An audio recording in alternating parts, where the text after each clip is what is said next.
हरि ओम सृष्टौ या सर्गरूपा जगदवनविधौ पालिनी या च रौद्री संहारे चापि यस्या जगदिदमखिलं क्रीडनं या पराख्या पश्यन्ति मध्यमाथो तदनु भगवती वैखरी वर्णरूपा सास्मद्वाचं प्रसन्ना विधिहरिगिरिसा राधितालङ्करोतु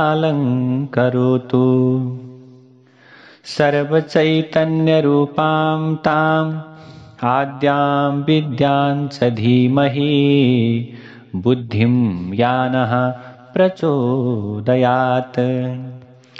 श्रीमद् देवी भागवत महापुराणको प्रथम स्कन्धको 10औं अध्यायमा ऋषिहरूले प्रश्न गर्नुभयो। सुतं पूर्वं त्वया प्रोक्तं व्यासेनामित तेजसा कृत्वा पुराणमखिलं शुकायाध्यापितं शुभम। ऋषिहरूले भन्नुहुन्छ, हजुरहरूले हामीहरूलाई असीम तेज भएका व्यासले कल्याणकारी पुराणहरूको रचना गरेर सुकदेव स्वामीलाई पढाउनुभयो भन्ने कुराको रहस्य बताइसक्नु भएको छ।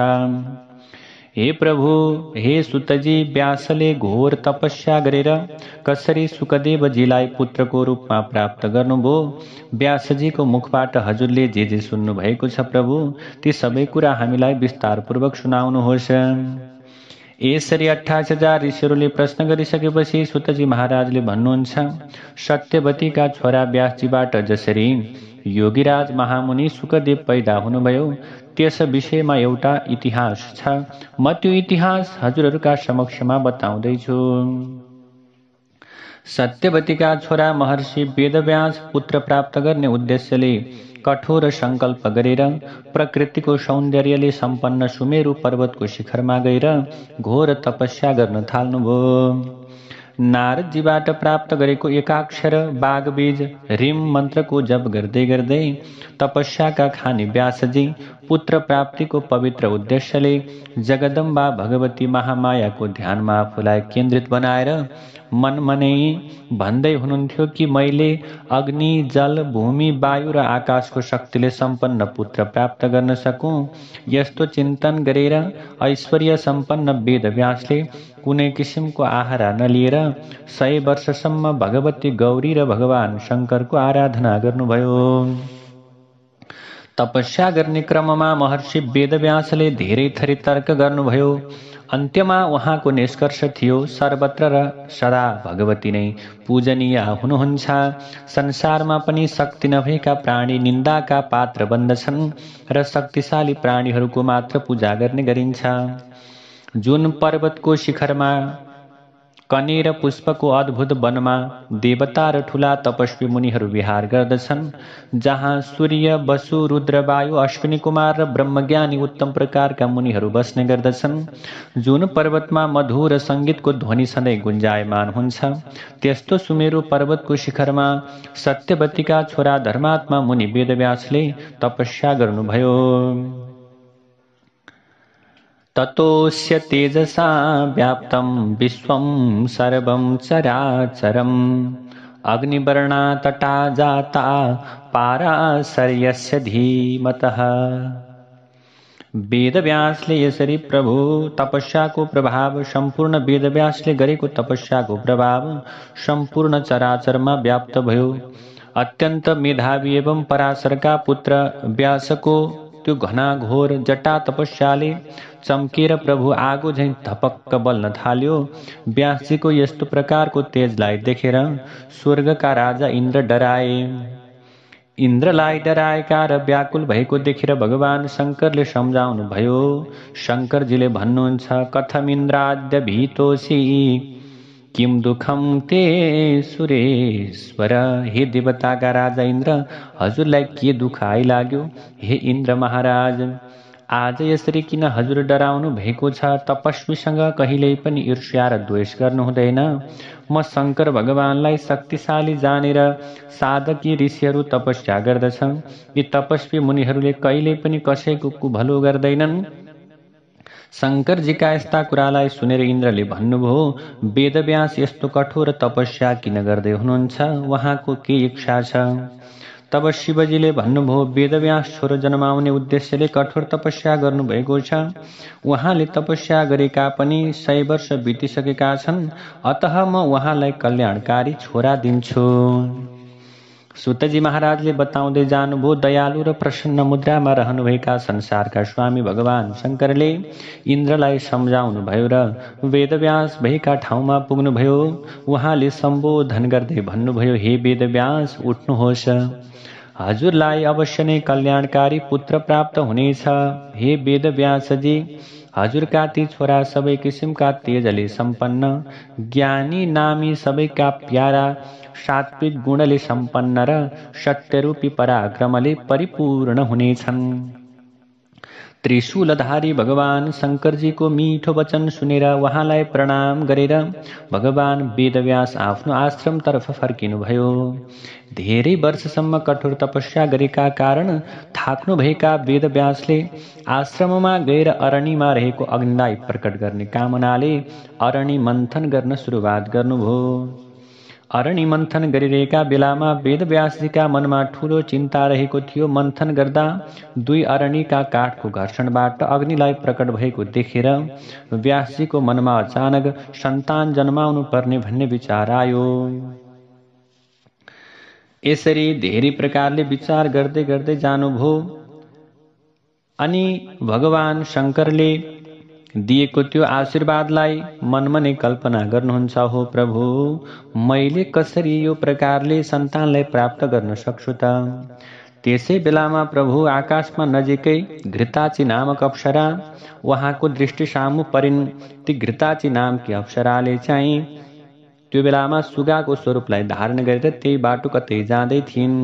त्यही बेलामा प्रभु भगवान वेदव्यासको तेजको प्रभावले अरणि मन्थन भइरहेको बेलामा त्यहाँबाट एक पुत्रको उत्पत्ति भयो।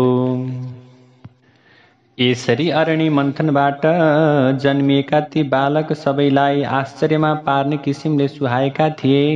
होम गर्दा घिउको आहुति पर्नाले जसरी अग्निकुण्डको आगो चहकिलो देखिन्छ, त्यस्तै ती बालक पनि चहकिला थिए। त्यस्तो सुन्दर र चहकिला बालकलाई देखेर कस्तो गजबको बालक भनेर व्यासजी अत्यन्त आश्चर्यमा पर्नुभयो। त्यसबेला उहाँलाई लाग्यो, यो बालक शिवजीकै वरदानका कारण पैदा भएको त होइन, अथवा कसरी पैदा भयो? पक्कै पनि भगवान शिवजीकै त्यो आशीर्वाद, त्यो वरदानका कारण पैदा भएको हुनुपर्दछ। यसरी अरणिको मन्थनबाट जन्मिएका तेजस्वी बालक शुकदेव आफ्नो तेजबाट दोस्रो अग्नि समान शोभायमान भएका थिए। वेदव्यासले दिव्य शरीर धारण गर्ने दोस्रो अग्निहोत्रको अग्नि समान आफ्नो तेजस्वी छोरालाई खुसी भएर हेरिरहनुभयो। शिशुलाई काखमा लिएर पर्वतको शिखरबाट तल झर्नुभयो र गङ्गाजीको जलले नुहाइदिनुभयो। जुन बेला वेदव्यास सुकदेव स्वामीलाई गङ्गा जलले नुहाइदिन लाग्नु भएको थियो, त्यसै बेला ती बालकमाथि आकाशबाट पुष्पवृष्टि हुन लाग्यो। वेदव्यासले बालक तर महानात्मा सुकदेवको जात कर्म न्वारनादि कर्म सम्पन्न गर्नुभयो। ती कर्म गर्दा आकाशमा रहेका देवताहरूले विभिन्न प्रकारका वाद्यवादनका यन्त्रहरू, दमाहाहरू बजाइरहेका थिए। त्यो वाद्यवादनका साथमा अप्सराहरू नाचिरहेका थिए। भर्खर पैदा भएका बालकको दर्शन गर्ने इच्छाले नारद, विश्वावसु आदि सबै गन्धर्वहरू प्रसन्न भएर गीत गाउन थाले। देवता र विद्याधरहरूले अरणिको मन्थनबाट पैदा भएका व्यासका दिव्य छोरालाई देखेर खुसी हुँदै बिन्ती गरे, हे ऋषिहरू, त्यसबेला बालक शुकदेवका लागि आकाशबाट दिव्य दण्ड, कमण्डल र मङ्गलमय कालो रङको मृगको छाला पृथ्वीमा खसेका थिए। उत्पन्न हुनासाथ ती बालक जति चहकिला थिए त्यति नै छिटै बढ्न थाले। वेदव्यासले वेदको विधिलाई अँगालेर तिनको उपनयन संस्कार पनि सम्पन्न गर्नुभयो। उत्पन्न हुनासाथ ती शुकदेव स्वामीको हृदयमा रहस्य र संग्रह सहित सबै वेदहरू उपस्थित भए। उनका पिता वेदव्यासजीका अथवा वेदव्यासजीमा रहेका जति पनि विद्याहरू थिए, उत्तम प्रकारका विद्याहरू, ती विद्याहरू पनि अध्ययन नगरिकन आफै आएर सुहाएका थिए। अरणी मन्थन गर्दा उत्तम मुनि वेदव्यासले घृताची अप्सरालाई सुगाको रूपमा देख्नु भएको थियो। त्यसैले उहाँले बालकको नाम पनि सुकदेव भनेर राख्नु भएको हो। व्यासका छोरा सुकदेवले देवताका गुरु बृहस्पतिलाई आफ्ना आचार्य बनाएर विधिपूर्वक ब्रह्मचर्य व्रतको धारण गरे। बृहस्पतिको गुरुकुलमा बसेर रहस्य र संग्रह सहित सबै वेद एवं धर्मशास्त्रको अध्ययन गरिसकेपछि गुरुदेवलाई दक्षिणा टक्राएर बालक सुकदेव आफ्ना पिता व्यासजीको समीपमा आएका थिए। छोरा सुकदेवलाई गुरुकुलबाट फर्केको देखेर वेदव्यासले हतारिँदै र खुसी हुँदै उभिएका बारम्बार छोरालाई आलिङ्गन गर्नुभयो र तिनको शिरमा सुँग्नुभयो। परम पवित्र वेदव्यासले पुत्र सुकदेवसँग भलाकुसारी गरेर उनले अध्ययन गरेका विषयहरूको सम्बन्धमा प्रश्न गर्नुभयो। छोराको उत्तरबाट खुसी भएर उहाँले सान्त्वना दिँदै आफ्नो पवित्र आश्रममा भित्र्याउनुभयो। छोरा फर्केपछि वेदव्यासको मनमा उनको सम्बन्धमा कुरा खेल्न थाले। प्रभु, एक दिन परम तेजस्वी वेदव्यासले छोरा सुकदेवसँग कुनै सुन्दर मुनिकन्यासँग विवाह गर्ने विषयमा चर्चा गर्नुभयो। बाबु, हे सुकदेव, तिमी सबै वेद र धर्मशास्त्रको राम्ररी अध्ययन गरेका छौ, तिमी धेरै बुद्धिमानी पनि छौ। त्यसैले बाबु, अब तिमीले विवाह गर्नुपर्छ, गृहस्थ धर्ममा रहनुपर्छ। गृहस्थ आश्रममा रहेर देवता र पितृहरू सबैलाई खुसी तुल्याऊ। बाबु, हे छोरा, मुनिकी सुन्दर सुकुमारी छोरीलाई धर्मपत्नीका रूपमा स्वीकार गरेर मलाई पनि पितृ ऋणबाट मुक्त गराऊ। बाबु, पुत्र नभएका मानिसको गति हुँदैन, त्यसैले स्वर्ग पनि सन्तान नभएका व्यक्तिलाई प्राप्त हुँदैन। हे बाबु, त्यसैले तिमीले गृहस्थ आश्रममा प्रवेश गर्नुपर्दछ। हे बाबु सुकदेव, गृहस्थलाई स्वीकार गरेर तिमीले मलाई पनि खुसी तुल्याऊ। तिमीले यसो गर्यौ भने हे बुद्धिमान छोरा, तिमीले मेरो आशा पूरा गराउनेछौ। हे छोरा, ठुलो तपस्या गरेर मैले तिमी जस्तो राम्रो सुन्दर छोरा पाएको छु। हे अत्यन्त बुद्धिमान बाबु, तिमी देवता जस्तै छौ। अब मलाई तिमीले राम्ररी सुरक्षित गर्नुपर्दछ। हे ऋषिहरू, आफ्ना पिताले विवाह गर्नुपर्दछ भन्ने कुरा बताउँदा त्यही नजिकै उभिएका सुकदेवले गृहस्थ धर्मप्रति आसक्त भएका आफ्ना पिता वेदव्यासलाई भन्न थाल्नुभयो। सुकदेव स्वामीले भन्नुहुन्छ, किम त्वं वदसि धर्मज्ञ वेदव्यास महामते तत्त्वेन साधिशिष्यं मां त्वदाज्ञां करवाण्ड्यलम। हे पिताजी, हे धर्मज्ञ, हे वेदव्यासजी, हे पूजनीय पिताजी, हजुरले मलाई कस्तो उपदेश दिँदै हुनुहुन्छ। म शिष्य हुँ, मलाई हजुरले तत्त्वज्ञानको उपदेश दिनुपर्दछ। त्यसपछि मैले हजुरको आज्ञालाई पालन गर्नेछु। त्यसपछि वेदव्यासले भन्नुभयो, हे बाबु, तिम्रै लागि मैले सयकडौँ वर्ष दुःख पीड सहेर जुन तपस्या गरेँ, जसरी मैले भगवान भोलेनाथको आराधना गरेँ, त्यसकै परिणाम स्वरूप आज तिमी मेरो छोरा भएर पैदा भएका छौ। म तिम्रो गृहस्थ जीवन सञ्चालन गर्नका लागि कुनै राजासँग मागेर प्रचुर धन सम्पदा तिमीलाई दिनेछु। हे बुद्धिमान छोरा, तिमीले अत्यन्त उत्तम जवानी प्राप्त गरेर दाम्पत्य जीवनको सुख प्राप्त गर। बाबु, यो कुरालाई सुनिसकेपछि प्रभु सुकदेवले फेरि प्रश्न गर्नुहुन्छ आफ्नो पिताजीलाई, किम सुखम मानुषे लोके ब्रूहि तात निरामयम् दुःख विद्धम सुखम प्राज्ञा न वदन्ति सुखम किला। हे पिताजी, हजुरले मलाई यस्तो कुरा बताउनुहोस् कि यस मनुष्य लोकमा कुनै पनि विपत्ति नआउने कोही मानिस छ? कसलाई सुख छ? बुद्धिमान मानिसहरू दुःखसँग रुमल्लिएको सुखलाई कहिले पनि सुख भन्दैनन्। पिताजी, युवती पत्नी प्राप्त गरेपछि अथवा भनौँ मैले गृहस्थ धर्ममा प्रवेश गरेपछि म गृहस्थ धर्ममै भुल्नेछु। अब हे पिताजी, गृहस्थ धर्ममा रहेर पनि मैले कसरी सुख प्राप्त गर्नेछु र? हे पिताजी, फलाम वा काठको पिञ्जरामा परेको मानिस कुनै दिन छुट्न सक्छ, तर गृहस्थ धर्ममा प्रवेश गरिसकेपछि पारिवारिक जन्जालमा म रुमलिनेछु। त्यो बन्धनबाट म मुक्त हुन सक्ने छैन। हामी बाहिरबाट शरीरलाई राम्रो देख्छौँ, गहना र राम्रा लुगा लगाउँदा यो शरीर अझ राम्रो देखिन्छ, तर भित्रबाट मलमूत्र भरिएको छ। त्यस्तै गरी हे पिताजी, यो संसार पनि त्यस्तै छ। अद्भुत आत्माको आनन्दको सुखलाई छाडेर म विष्टा र मलमूत्रले भरिएको शरीर यसमा गर्व नगरिकन अथवा भनौँ यो शरीरको घमण्डलाई त्यागेर म त केवल भगवानको आराधना गर्न चाहन्छु। मैले अङ्ग उपाङ्ग सहित वेदहरूको अध्ययन गरेको छु र मैले थाहा पनि पाएको छु वेदहरू कर्म मार्गका प्रवर्तक हुन्। मैले बृहस्पतिलाई गुरुको रूपमा पाएँ। मेरा गुरु बृहस्पति पनि गृहस्थकै प्रपञ्चको सागरमा डुब्नु भएको छ। मेरा गुरुको हृदयमा पनि अज्ञान र अविद्याले ग्रस्त छ। अतः उहाँको अथवा भनौँ उहाँले मेरो उद्धार कसरी गर्न सक्नुहुन्छ जबकि गुरु नै गृहस्थ धर्ममा लिप्त भइरहनु भएको छ। जस्तै कुनै रोगी वैद्यले अरू रोगीको उपचार गर्न सक्दैन। जो आफै ठिक छैन उसले अरूको कसरी उद्धार गर्न सक्छ र पिताजी? त्यसै गरी मोक्ष एवं परम आनन्द चाहने म जस्ता शिष्यको गृहस्थीको प्रपञ्चमा डुब्नुभएका मेरा गुरु बृहस्पतिले उपचार गर्न सक्नुहुन्न।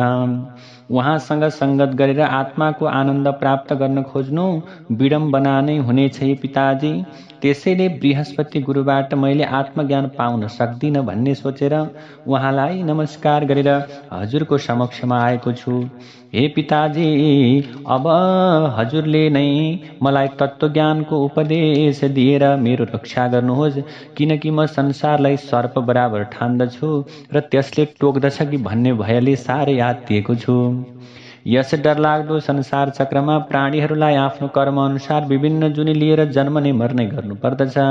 जसरी आकाशमा ताराहरू र नक्षत्रहरू आफ्नो आफ्नो रेखामा घुमिरहेका हुन्छन्, जसरी सूर्यनारायणलाई दिनरात विश्राम गर्ने मौका मिल्दैन, त्यसरी नै संसारका मानिसहरू जन्म र मृत्युको चक्रमा परिरहेका हुन्छन्। हे पिताजी, संसारका मानिसहरू मैले धेरै पढेँ भन्छन्, वेद एवं धर्मशास्त्रका कुरा गर्छन्, तर व्यवहारमा संसारकै मोहजालमा फसिरहेका हुन्छन्। शास्त्रको ज्ञान र गुरुकृपा पाएर पनि जुन मानिस इन्द्रियको सुख पाउन लालायत भइरहन्छ तीभन्दा ठूला मूर्खहरू को नै हुन सक्छन् र पिताजी? पढेर पनि इन्द्रियको सुखमा लालायत हुने मूर्खहरूलाई पशु जस्तै मान्नु पर्दछ। अत्यन्त दुर्लभ मानिएको मानिसको शरीर पाएर वेदादि शास्त्रहरूको अध्ययन गरेर पनि मानिस यदि संसारकै चक्रमा फसिरहन्छ भने वेद नपढेका र शास्त्र नजानेका मूर्खहरू कसरी बन्धनबाट मुक्त हुन सक्छन्? आज मलाई विचार गर्दा अचम्म लाग्छ कि पत्नी, पुत्र र परिवारको बन्धनमा परेको मानिसलाई केही मूर्खहरू अथवा यस्ता प्रकारले गृहस्थ धर्मको अथवा सांसारिक यो माया मोहमा फसिरहेका व्यक्तिलाई कसरी सुन्दर मान्न सकिन्छ र? त्यसैले पिताजी, घरलाई गृह भन्ने गरिन्छ। गृहको अर्थ तान्ने तत्त्व हो। घरले मानिसहरूलाई तानेर फसाउने भएकै कारण त्यसलाई गृह भनिएको हो। यस्तो मायाको बन्धन भएको घरबाट कहाँ सुख पाइन्छ र पिताजी? म त गृहस्थ धर्म गर्दिनँ, त्यसैले म चाहिँ गृहस्थ धर्मबाट डराएर भाग्न चाहन्छु। आफ्ना पिताले अत्यन्त गृहस्थ धर्ममा प्रवेश गर भनेर वेदव्यासजीले अनुरोध गर्नुहुन्छ, तर सुखदेव स्वामीले यस्तै तर्कहरू गरेर म चाहिँ गृहस्थ धर्म गर्दिनँ पिताजी भन्नुहुन्छ। त्यसपछि प्रभु व्यासले भन्नुहुन्छ, बाबु, घर बन्धनमा पार्ने अड्डा होइन, बन्धनको कारण पनि होइन। हेर बाबु, गृहस्थ धर्म भनेको बन्धन होइन। जुन मानिस मनबाट नै बन्धन मुक्त हुन्छ भने त्यो मानिस गृहस्थ आश्रममा रहेर पनि मुक्त मानिन्छ। जसले न्यायको बाटोबाट धन सम्पत्ति कमाउँछ, शास्त्रले बताएका कर्महरूलाई विधिपूर्वक सम्पन्न गर्दछ, पितृश्राद्ध एवं देवताका यज्ञ सम्पन्न गर्दछ, सधैँ सत्य बोल्दछ र शरीर, मन एवं आत्माले पवित्र रहन्छ, त्यो मानिस घरमा रहेर पनि मुक्त हुन्छ बाबु। ब्रह्मचारी, सन्यासी, वानप्रस्थी र व्रती यी सबै मानिस मध्याह्न कालपछि आफ्नो पेटको क्षुधा मेटाउन गृहस्थकै घरमा जान्छन्। ती गृहस्थको घरमा गइसकेपछि धर्ममा आस्था राख्ने गृहस्थले श्रद्धाका साथमा मिठा वचन बोल्दै आफ्नो घरमा आएका सबै अतिथिहरूको सत्कार गर्दछन् र अन्न एवं भोजन दिएर उपकार गर्दछन्। गृहस्थ आश्रमभन्दा ठुलो कुनै आश्रम देखिएको र सुनिएको छैन बाबु। वशिष्ठ आदि आचार्य र तत्त्वका ज्ञाताहरूले पनि गृहस्थ आश्रमको महिमा बुझेर त्यसको आश्रय लिएका हुन्। हे बाबु सुखदेव, वेदले बताएको कर्म गर्ने गृहस्थका लागि कुनै पनि वस्तु दुर्लभ हुँदैन। भनाइको तात्पर्य यो हो कि बाबु, त्यसले स्वर्ग, मोक्ष अथवा उत्तम कुलमा जन्म आदि जुन जुन कुराको चाहना गर्दछ ती पूरा हुन्छन्। धर्मका ज्ञाताहरूले एउटा आश्रममा अर्को आश्रममा क्रमशः एउटा आश्रमबाट अर्को आश्रममा क्रमशः जानुपर्दछ भनेर भनेका छन्।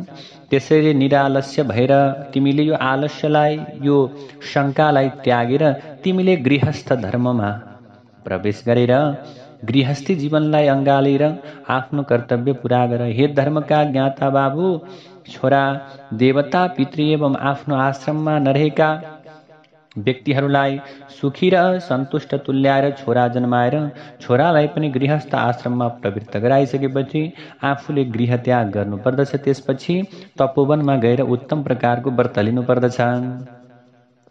वनमा वानप्रस्थ धर्मलाई राम्ररी पालन गरेर सन्यास धारण गर्नुपर्दछ। हे बाबु, मानिसलाई इन्द्रियहरूले साँच्चीकै उन्मत्त बनाउँछन्।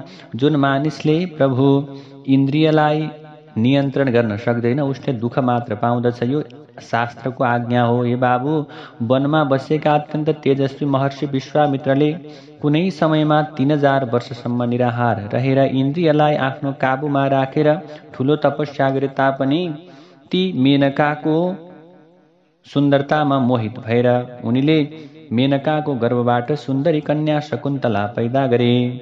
बाबु सुखदेव, म मेरै पिता पराशरको कुरा गर्दैछु। उहाँ पनि एक दिन योजनगन्धा अथवा सत्यवतीलाई देखेर मोहित भएर उहाँबाट यस्तो प्रकारको गलत कर्म हुन गयो, अथवा भनौँ उहाँ पनि गृहस्थ धर्ममा प्रवेश गर्नुभयो। सृष्टिकर्ता ब्रह्माजी पनि सोही प्रकारले अनुराग हुनुभयो। त्यसैले यो संसारमा सबैले के भएको छ त भने गृहस्थ धर्ममा प्रवेश गरेका छन्। त्यसैले बाबु, तिमीले मेरो हितकारी वचनलाई स्वीकार गर। कुलीन कन्यासँग विवाह गरेर सनातन वैदिक धर्मको पालना गर। जय जय श्रीमद्देवी भागवती महापुराणे प्रथम स्कन्धे व्यासेन गृहस्थ धर्म वर्णनम नाम चतुर्दशोऽध्यायः। नारायण हरि हरि। देवी प्रपन्नार्ति हरे प्रसीद प्रसीद मातर्जगतोऽखिलस्य। प्रसीद विश्वेश्वरि पाहि विश्वं त्वमीश्वरी देवी चराचरस्य।